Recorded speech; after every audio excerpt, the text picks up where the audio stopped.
오늘 하나님의 말씀 보겠습니다. 이사야서 6장 1절부터 8절까지 말씀입니다. 이사야서 6장 1절부터 8절까지 말씀입니다. 우리 함께 한 목소리로 합독하시면 좋겠습니다. 이사야서 6장 1절부터 8절까지 우리 같이 한 목소리로 합독하시겠습니다. 우시야 왕이 죽던 해에 내가 본즉 주께서 높이 들린 보좌에 앉으셨는데 그의 옷자락은 성전에 가득하였고 스랍들이 모시고 섰는데 각기 6날개가 있어 그 둘로는 자기의 얼굴을 가리웠고 그 둘로는 자기의 발을 가리었고 그 둘로는 날며 서로 불러 이르되 거룩하다 거룩하다 거룩하다 만군의 여호와여 그의 영광이 온 땅에 충만하도다 하더라. 이같이 화답하는 자의 소리로 말미암아 문지방의 터가 요동하며 성전의 연기가 충만한지라. 그때에 내가 말하되 화로다 나여 망하게 되었도다. 나는 입술이 부정한 사람이요 나는 입술이 부정한 백성 중에 거주하면서 만군의 여호와이신 왕을 배웠음이로다 하였더라. 그때에 그 스랍 중에 하나가 부젓가락으로 제단에서 집은 바 핀 숯을 손에 가지고 내게로 날아와서 그것을 내 입술에 대며 이르되 보라 이것이 내 입에 닿았으니 내 악이 제하여졌고 내 죄가 사하여졌느니라 하더라.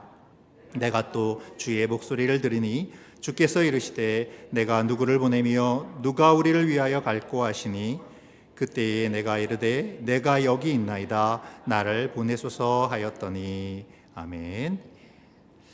이 시간 우리 에스더 여전도회 안녕하십니까? 네, 목소리로 정식으로 인사드리는 것은 네, 처음인 것 같습니다. 누군가에게 기억된다는 건 참 기분 좋은 일인 것 같습니다. 그런데 정말 기분 좋은 것은 기억하셔서 불러주셔서 더 기분이 좋은 것 같습니다. 좋네요. 와서 이렇게 우리 여러분들과 함께 또 신앙생활을 하게 되고 또 이렇게 같이 또 한 공동체를 이룰 수 있다는 것에 대해서 참 반갑고 좋다라는 느낌을 갖습니다. 제가 좀 많이 달라졌죠, 외모적으로. 감사합니다. 네. 네. 목소리는 원래 멋있었고. 네, 제가 이제 좀 많이 슬림해졌어요, 그렇죠? 어떤 분이 저한테 비결을 물어보시더라고요. 그래서 그 비결은 나중에 이제 기회가 되면 참 많은 일들이 있었는데 간증 삼아서 한번 기회가 되면 말씀을 드리도록 하고요. 사실은 제가 하나님의 은혜가 아니면 설명할 수 없는 그러한 일들을 올해 좀 많이 겪어왔거든요. 그래서 그 부분에 대해서는 나중에 다시 한번 말씀을 드릴 수 있도록 하겠습니다. 머리도 좀 많이 바뀌었죠? 네, 전혀 이렇게 못 알아보시는 것처럼 해주셔서 너무 감사했습니다. 네, 사실 오늘 또 이제 처음 이렇게 말씀을 전하러 쓰기 때문에 사실은 아까 이제 찬양할 때 살짝 화장실 갖고 머리를 막 만졌어요. 근데 머리를 만지다 보니까 더 이상해지는 거야. 여튼 뭐 이제 얼마 안 됐으니까 저도 적응하는 과정, 저도 거울 보고 깜짝깜짝 놀라거든요, 사실은. 네, 그래서 이제 적응하는 과정이니까 좀 부자연스럽더라도 그냥 그러려니 해주시면 좋을 것 같습니다. 네, 여러분 행복은 무엇이라고 생각을 하시나요? 행복의 조건이 있다면 어떤 것이라고 생각을 하십니까? 돈, 명예, 아니면 풍요로운 생활, 화목한 가정, 아니면 뭐 자기의 자아를 실현하는 것, 이런 것들이 행복이라고 할 수 있을까요? 꽤 오래전에 조선일보하고 여론조사기관인 한국갤럽이 이 한국과 핀란드, 미국, 캐나다, 덴마크, 호주, 브라질, 말레이시아, 베트남, 인도네시아 이렇게 10개국의 사람들에게 설문조사를 했다고 합니다. 행복하십니까? 라는 설문조사를 했다고 하죠. 그런데 이 10개국 가운데서 가장 행복지수가 낮은 나라가 어디였을까요? 네, 대한민국 맞습니다. 우리나라였다고 합니다.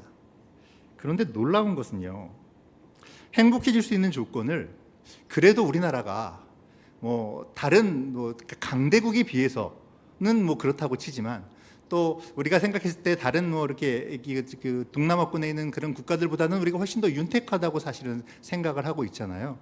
그럼에도 불구하고 그런 나라들보다도 행복 지수가 굉장히 낮게 나왔다라는 것이죠. 결과에 따르면 한국 사람들은 상대적인 박탈감과 부유해지기를 원하는 마음, 또 주변국의 위협, 정치인들의 부정부패, 이런 것들에 지쳐 있는 것으로 나왔다고 합니다. 그 때문인지 다른 나라에서 살고 싶습니다, 저는 다른 나라로 이민 가고 싶어요, 다른 나라에서 살고 싶어요 하는 비율이 이 10개의 나라 중에 가장 높았다고 하죠.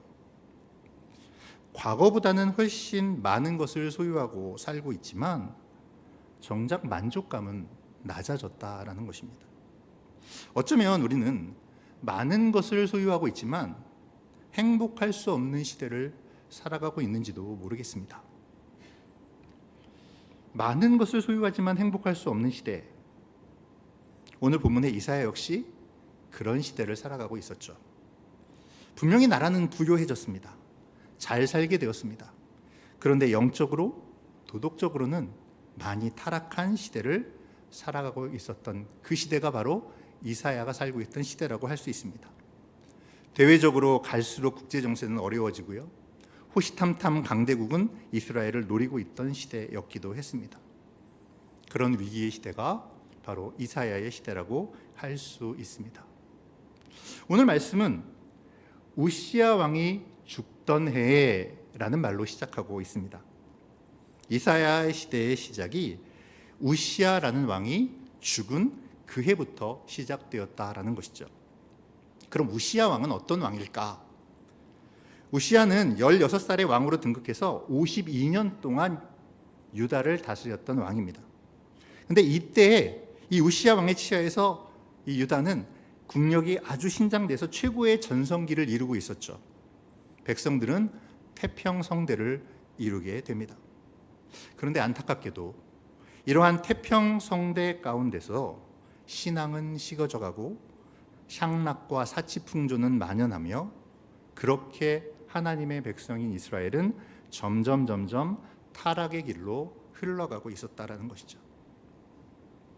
그렇게 된 데에는 우시야 왕을 비롯한 지도자들이 큰 역할을 하였습니다. 역대하 26장을 보면요, 우시야가 처음에는 굉장히 신실한 신앙으로 시작했음을 보여주고 있지만, 그가 점점 나라가 강성해지고 자기의 왕권이 강화되고 많은 사람들로부터 추앙을 받게 되자 그의 마음이 교만해지고 하나님 앞에 악을 행하고 범죄하는 모습을 볼 수가 있습니다. 우시야는 자기가 못할 것이 없는 왕이다라고 생각을 하면서 성전에 들어가 제사장들만 할 수 있는 향단에 분향하는 일을 하려 하죠. 당시 그것은 하나님의 명령을 위배하는 일이었습니다.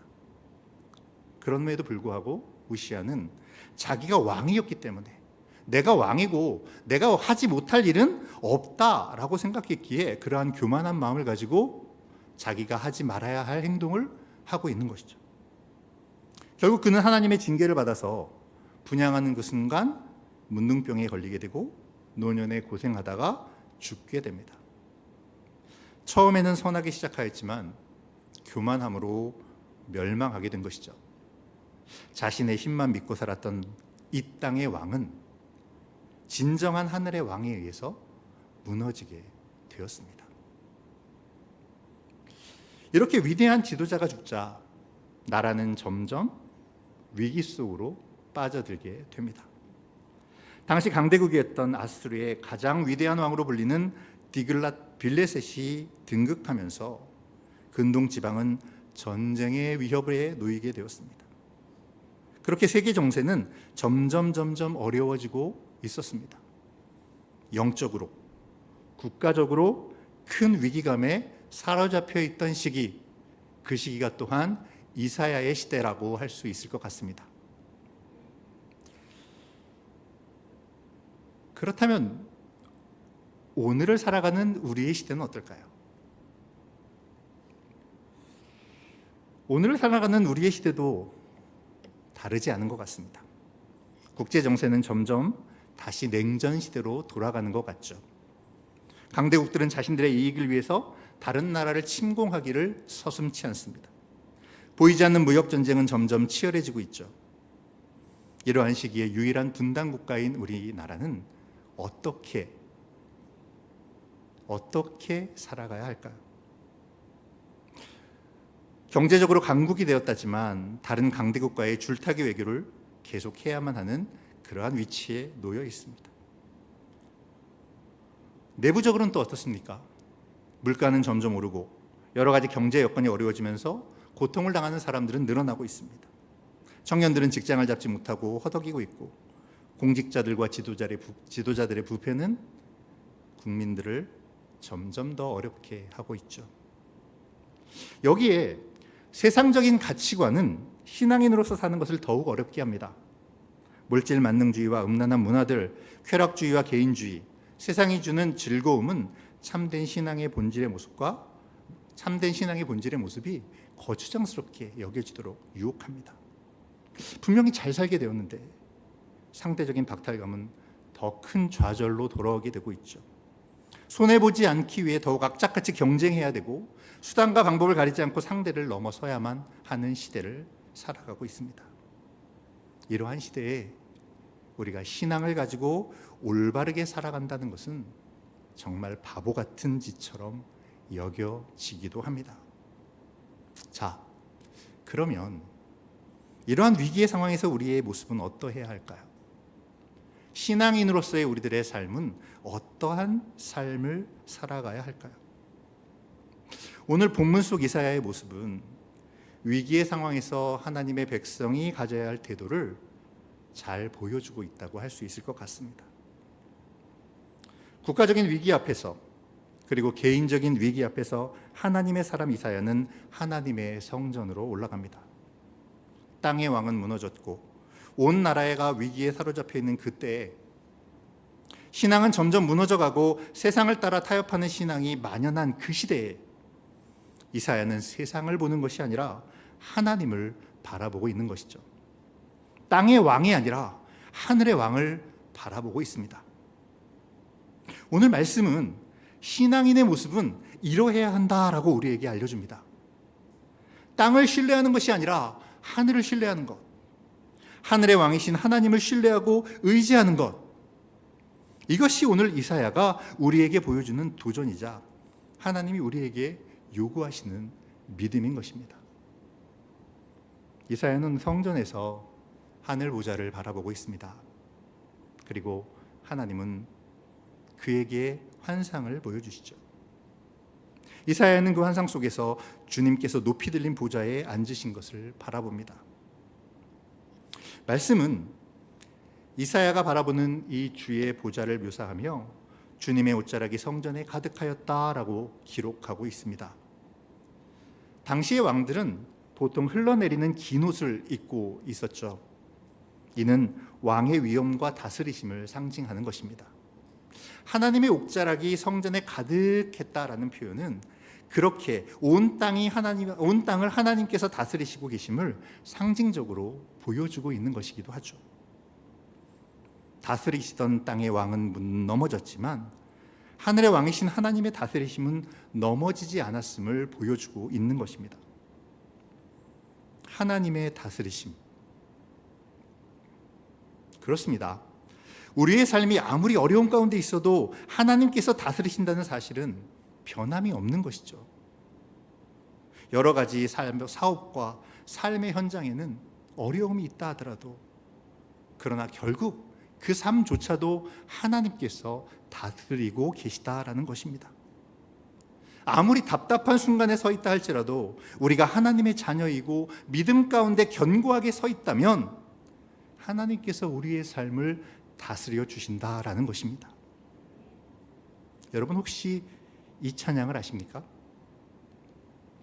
지금까지 에벤에셀이라는 찬양인데요, 짧습니다. 그래서 제가 한번 찬양을 불러보겠습니다. 지금까지 에벤에셀 여기 임마누엘 앞으로 여호와 이래 나의 가는 길 함께 하시네. 지금까지 에베네셀 여기 임마누엘 앞으로 여호와 이래 나의 가는 길 함께 하시네. 지금까지 에베네셀 하나님께서 여기까지 도우셨습니다. 그리고 지금 여기 임마누엘 하나님이 나와 함께 하십니다. 그리고 앞으로 여호와 이래 하나님께서 나보다 나의 길을 앞서 가셔서 그곳에서 나를 위해 준비해 놓아 주실 것입니다. 이날까지 인도해 주셨듯이, 이날까지 도와주셨듯이 하나님은 그 옷자락으로 우리의 삶을 덮어주시고 인도해 주시겠다라는 고백의 찬양입니다. 사랑하는 여러분, 이 고백의 찬양이 우리의 삶에서 나오면 얼마나 좋을까요? 하나님의 다스리심을 경험하는 자만이 고백할 수 있는 찬양 아닙니까? 하나님이 나의 삶을 이끌어 주십니다. 하나님이 이 세상을 다스리실 뿐만 아니라 그 다스리시는 하나님이 나를 다스리고 계십니다. 그것을 인정하는 자만이 드릴 수 있는 찬양 아닙니까? 이 찬양의 고백이 우리의 입술로 늘 고백되어졌으면 좋겠습니다. 그런데요, 문제는 그럼 우리가 얼마나 하나님의 다스림을 경험하고 사느냐 하는 것이죠. 문제는 우리가 얼마나 하나님에게 시선을 맞추고 살아가느냐 하는 데 있는 것입니다. 이사야는 오늘 본문에서 하나님께 자신의 시선을 맞추고 있습니다. 하나님께 눈맞춤을 시도하고 있죠. 자신의 작은 모습을 바라보면서 엎드리고 자신의 죄성을 고백하고 있습니다. 사랑하는 여러분, 하나님의 다스리심을 소망할 때 우리가 할 수 있는 일은 하나님과 눈을 맞추는 것입니다. 하나님께 우리의 시선을 고정하는 것입니다. 하나님의 뜻에 우리의 자신을 맞추면서 하나님이 원하시는 일에, 하나님이 원하시는 그 자리에 있기를 소망하는 것입니다. 우리가 하나님께 시선을 맞추면 하나님이 이끄시는 길이 보여질 것입니다. 하나님이 계획하시는 미래가 우리 앞에 펼쳐지게 될 것입니다. 그리고 이것을 우리는 비전이라고 부를 수 있습니다. 찬양 바라고 원하고 기도합니다에서는 이 점을 이렇게 노래하고 있죠. 이것까지 제가 찬양을 하면 여러분 너무 피로하실 것 같아서 그냥 가사로만 읽어드리겠습니다. 하나님의 꿈이 나의 비전이 되고 예수님의 성품이 나의 인격이 되고 성령님의 권능이 나의 능력이 되기를 바라고 원하고 기도합니다. 하나님의 꿈이 나의 비전이 되고 예수님의 성품이 나의 인격이 되어지고 성령님의 권능이 나의 능력이 되어지기를 바라고 원하고 기도합니다. 여러분, 하나님의 꿈이 나의 비전이 되기 위해서, 예수님의 성품이 나의 인격이 되기 위해서, 성령님의 그 권능이 나의 권능이 되기 위해서 우리는 하나님께 시선을 두어야 합니다. 하나님께 우리의 초점을 맞추어야 합니다. 그렇게 바라고 원하고 기도하며 하나님 앞으로 나아가야 합니다. 그러한 우리가 되어지기를 주님의 이름으로 축복합니다. 어느 가정에 삼형제가 있었다고 하죠. 그들이 도시에 나가서 각자 나름대로 큰 성공을 거두었습니다. 그리고 어느 날 이제 그 삼형제가 함께 모였습니다. 그리고 시골에 살고 계신 어머니에게 선물한 것을 서로 자랑하고 있었습니다. 큰아이가, 그러니까 첫째가 자랑스럽게 이렇게 말하죠. 나는 어머니께 큰 집을 지어드렸다. 그러자 둘째가 질세라 이렇게 말합니다. 나는 어머니께 벤츠 승용차에 운전사를 딸려서 보내드렸다고. 그러자 셋째가 미소를 싹 지으면서 이렇게 이야기합니다. 형님들, 아무래도 제가 가장 좋은 선물을 드린 것 같은데요. 우리 어머니가 제일 좋아하시는 것은 성경 읽기잖아요. 그런데 어머니가 요즘 눈이 안 좋으셔서 성경 읽기가 어려우시다잖아요. 그래서 성경 전체를 달달 외우는 기가 막힌 앵무새를 어렵게 구해서 어머니께 선물해 드렸어요. 오랫동안 훈련받은 이 앵무새는 엄마가 성경에 무슨 책 몇 장 몇 절을 말하면 성경 구절을 바로 암송해 줄 거예요. 이거 구하기도 어려웠지만 돈도 엄청 많이 들였습니다. 이렇게 형들에게 자랑스럽게 이야기를 했어요. 그 후에 이 삼형제는 이제 어머니로부터 각각 감사의 편지를 받았다고 하죠. 첫째에게 어머니가 보낸 편지입니다. 첫째야, 보아라. 내가 지어진 집은 참으로 크고 좋구나. 그런데 나는 지금 방 하나만 쓰고 있단다. 큰 집 전체를 청소해야 되니까 야, 너무너무 힘이 든다. 둘째 아들에게도 편지를 보내셨어요. 둘째, 보아라. 나는 너무 늙어서 여행하기가 힘들어 대부분의 시간을 집에서 보내는구나. 그래서 네가 보내준 고급 승용차는 별로 탈 기회가 없다. 그래서 늘 집에 세워놓고 살지. 그리고 딸려보낸 그 운전수는 참 버릇이 없더구나. 셋째도 어머니에게 편지를 받았습니다. 사랑하는 셋째야, 보아라. 넌 정말 이 어미가 뭘 좋아하는지 잘 알고 있는 것 같더구나. 네가 보내준 작은 닭은 정말 맛있게 잘 먹었다. 그런데 요즘 닭은 죽으면서 사람이 하는 말도 하구나. 참 신기했다. 여러분, 누가 효자일까요? 아무리 귀한 효도라도 부모의 마음을 알지 못하면 그건 효도라고 할 수 없겠죠. 부모의 마음을 알지 못하면 아무리 귀한 것을 해드려도 그것은 귀한 것이 될 수 없습니다. 마찬가지로 오늘 우리가 하나님의 다스리심을 인정한다면 우리는 하나님이 원하시는 것을 찾아야 합니다. 아무리 귀한 것을 하나님 앞에 드린다고 해도 하나님이 원하시지 않으면 그것은 귀한 것이 아닌 것이 되겠지요.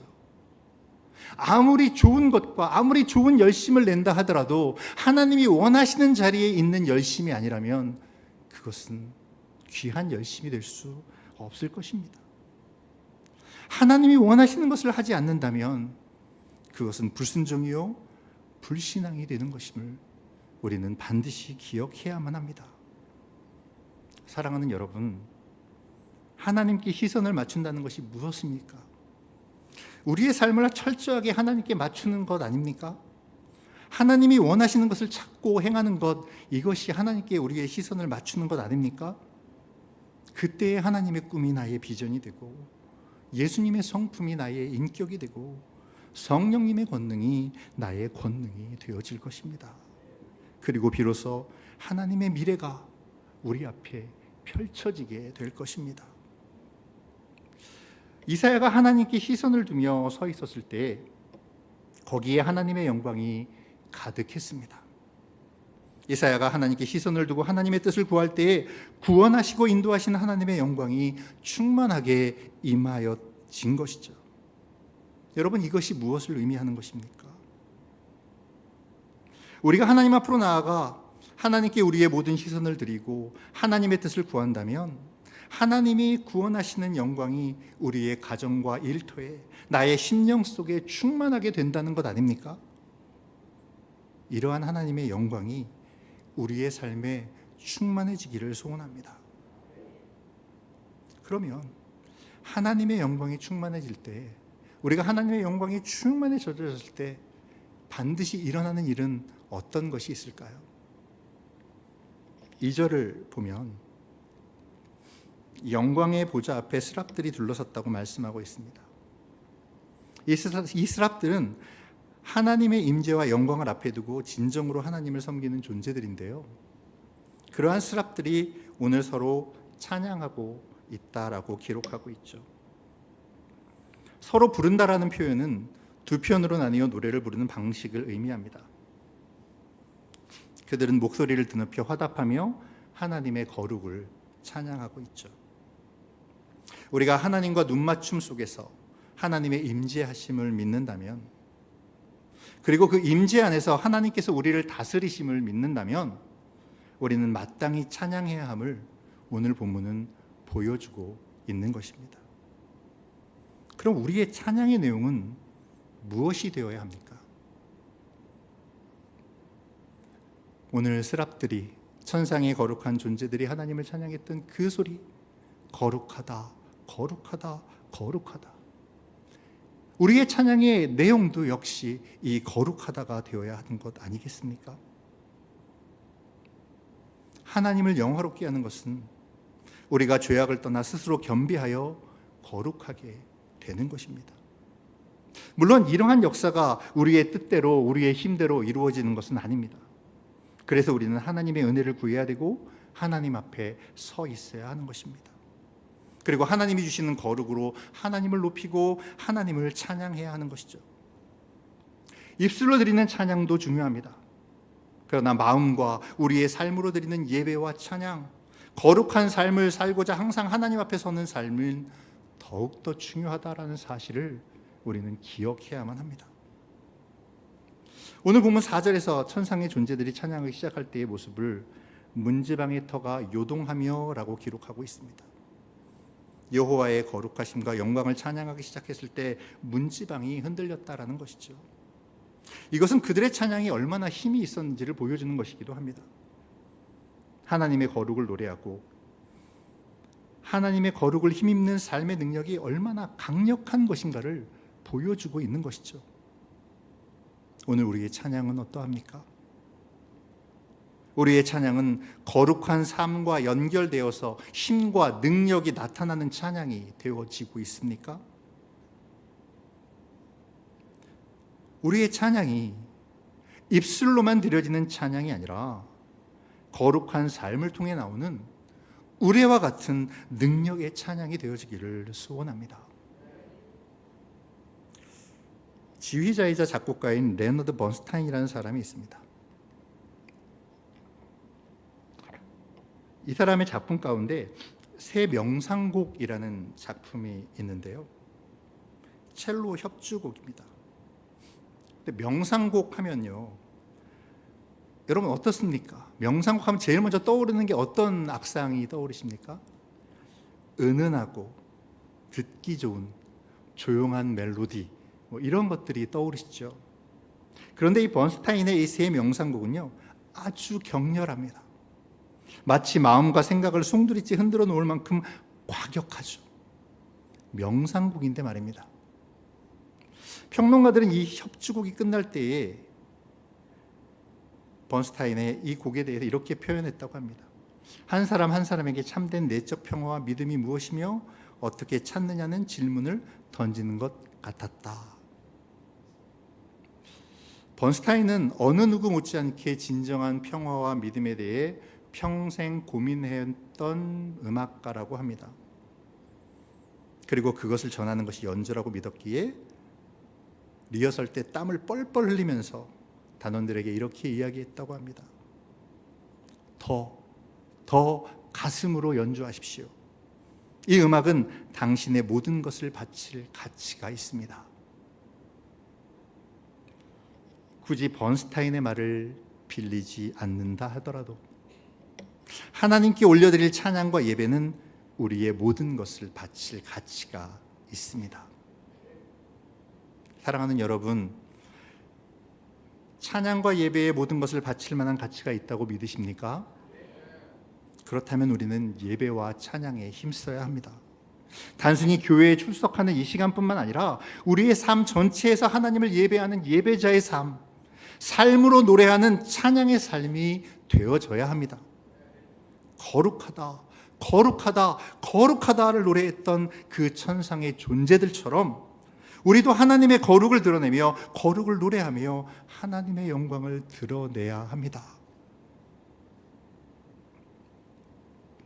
오늘 본문은 우시아의 죽음으로부터 시작되었습니다. 이 시작이 범상치 않았었죠. 원래 우시아라는 이름은 주는 나의 힘이시다라는 뜻을 가지고 있습니다. 우시아의 또 다른 이름은 아사랴인데요, 이 이름의 뜻 역시 여호와께서 도우셨다라는 의미를 가지고 있습니다. 아까도 말씀드렸지만 이 우시야는 16이라는 어린 나이에 왕이 되었습니다. 어려서 왕이 된 만큼 얼마나 어려움이 많았겠습니까? 그래서인지 그는 이름대로 온전히 하나님을 의지하면서 무릎을 꿇는 삶을 살았습니다. 그리고 그의 곁에는 하나님의 말씀대로 살면서 하나님만을 의지하며 살았던 스가랴라는 신실한 하나님의 사람이 있었습니다. 우시야는 늘 스가랴에게서 영적인 지혜와 권면을 얻으며 하나님 앞에서 살았습니다. 우시야가 그렇게 주님의 손을 붙잡고 살았을 때, 성전에 가득한 주님의 옷자락을 붙잡고 살았을 때 우시야는 승리의 삶을 살아갈 수 있었습니다. 하지만 태평성대와 승승장구가 계속되자 우시야는 자신도 모르게 교만과 강팍의 마음을 갖게 되었죠. 자신의 스승이자 멘토였던 스가랴가 죽자 그 마음은 더욱더 커져버렸습니다. 어느덧 하나님께 시선을 두기보다는 자신의 의지와 자신의 권력을 더 신뢰하게 되었습니다. 하나님의 영광보다 자신의 명예와 자신의 영광의 옷자락이 더 중요해져 버렸죠. 그리고 결국 하나님의 전에 함부로 들어가 하나님의 율례와 법도를 무시한 채 분향하려다 하나님의 징계를 받고 말았습니다. 자신의 명예와 영광의 옷자락을 잡고 살려고 할 때 그의 보좌는 무너져 버렸습니다. 그의 몸도 무너져 버렸어요. 그의 가정도 무너져 버렸습니다. 살아있지만 사랑하는 자녀들을 한번 안아볼 수도 없었습니다. 사랑하는 아내와 행복하게 식탁을 마주할 수도 없는 신세가 되어버렸습니다. 살았으나 죽은 왕이 되었고 있으나 없는 가장이자 남편이 되어버렸습니다. 주님의 손에 붙들려 살아가야 하는 인생이 주님의 손을 놓아버리고 자신의 힘을 의지하려 살려 했을 때 어떤 일이 일어나는지를 우시야는 우리에게 잘 보여주고 있는 것이죠. 사랑하는 여러분, 오늘 우리가 하나님의 영광이 충만한 삶을 살기 위해서는 주님의 손에 붙들리는 삶을 살아야 합니다. 우리가 흔히 착각하는 것 중에 하나가 우리가 하나님의 손을 붙잡고 산다라는 것입니다. 우시야 역시 자신이 하나님의 손을 붙잡고 산다고 생각했기에 교만한 마음이 싹 텄던 것인지도 모릅니다. 여러분, 우리가 주님의 손을 붙잡는다는 것은요, 언제든지 수틀리면 주님의 손을 놓을 수도 있다라는 말 아닙니까?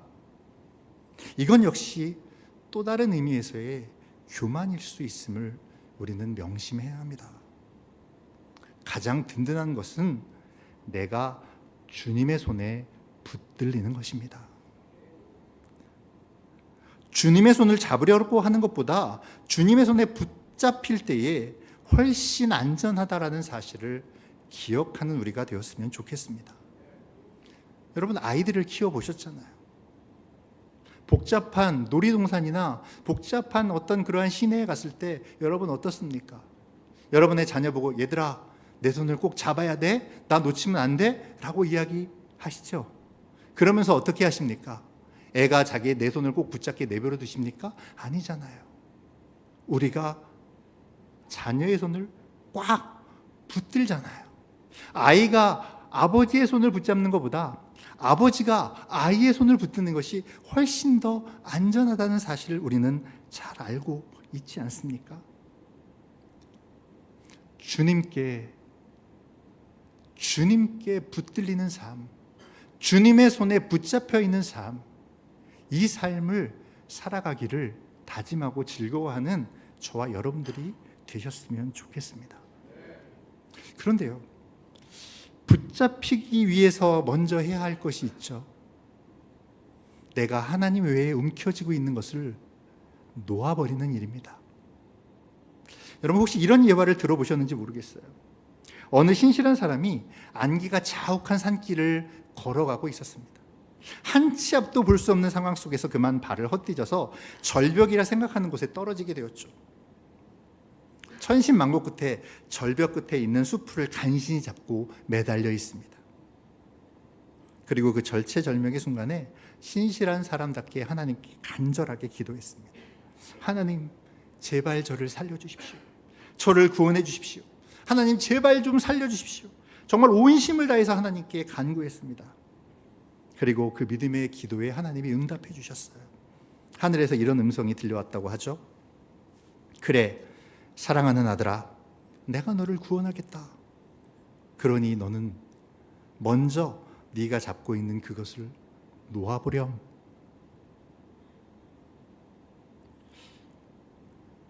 잠시 동안의 정적이 흐른 다음에 이 수풀을 잡고 있던 신실한 남자가 이렇게 외쳤다고 하죠. 저기요, 거기 또 다른 분은 안 계시나요? 이 예화의 사파에는 이런 그림이 있었습니다.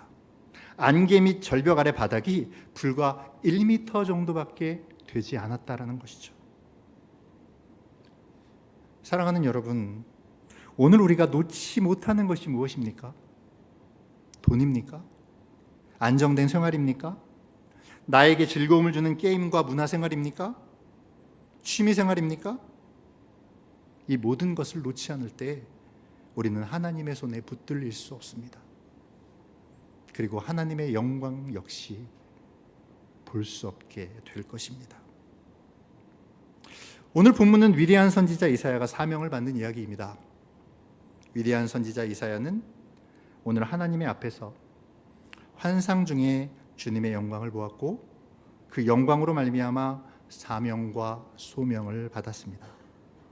그리고 위대한 선지자 이사야의 여정이 시작되었죠.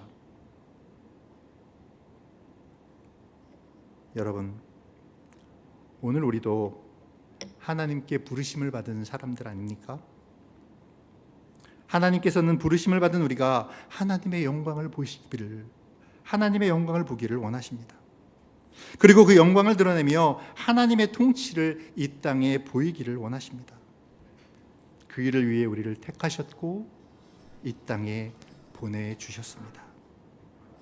이제 우리가 하나님과 거룩한 눈맞춤으로 하나님의 영광을 바라보기를 원합니다. 하나님께 우리의 시선을 맞추고 우리의 욕심과 정욕이 아닌 하나님이 원하시는 것을 바라고 원하는 우리가 되어지기를 원합니다.